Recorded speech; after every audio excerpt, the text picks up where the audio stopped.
Hello, this is Sandra Carr-Moore. I am here this afternoon and I started thinking about leadership and how important it is to have the right person charging any organization, any country, any situation. It is a very delicate position, and the system nowadays generally have. I will use the political system. The political system usually has a person or a group of persons in power, as well as a group of persons who are in a supporting role, right? Um, I say supporting role because I don't like the name opposition, because it generally causes a certain attitude that really detracts from the whole process. Um, Leadership generally in the political area is charged and done based on the wishes of the populace. So the persons who are a part of the country come together and they decide using a vote as to who they want as a group to lead the country, with one person who is seen as the ultimate leader. Some countries call this person prime minister, some call him president, some call him all queen, various names for this top leadership position based on the country that you are dealing with. So a very important point that came to me while I was thinking about this whole process is that a lot of times the opposition, the party, the group of persons who did not win when these votes were cast, they generally depict, or it appears, because the truth is I cannot really specifically accuse anyone of being uncooperative because I am not there. So there is no way that I can do that.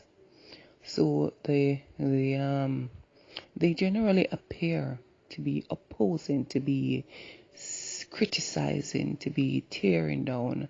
And when I believe that when the founding fathers or the heroes, or founding fathers is really, it's really used in America, but it is relevant across the board. When the founding fathers placed the all of the ideas and policies and procedures for the Constitution for each country, they saw this opposition sector as the one, or this opposition party as the one who would have the bird's eye view, because usually when you're outside of a situation, outside of a decision making process, you are really better able to see more than what the person who is within the governing structure will be able to see. And also, we have to consider and be aware that these persons who did not win, so to speak, they are still representative of a group of persons who are within the country, who also have rights as the group of persons who are, You have a message. as a group of persons who are are sorry about that. As a group of persons who are in the in who are represented by the persons within the House of Representatives, who within the party, within the White House, within the Jamaica House.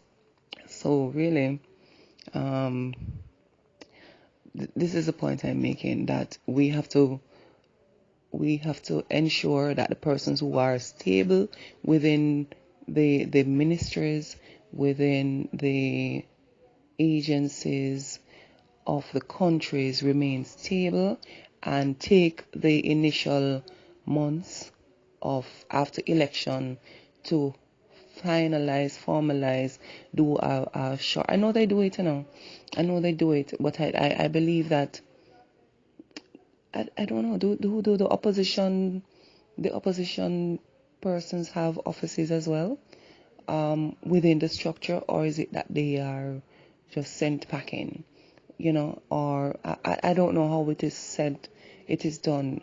And I try very, very much not to speak on things that I have not done my full research on.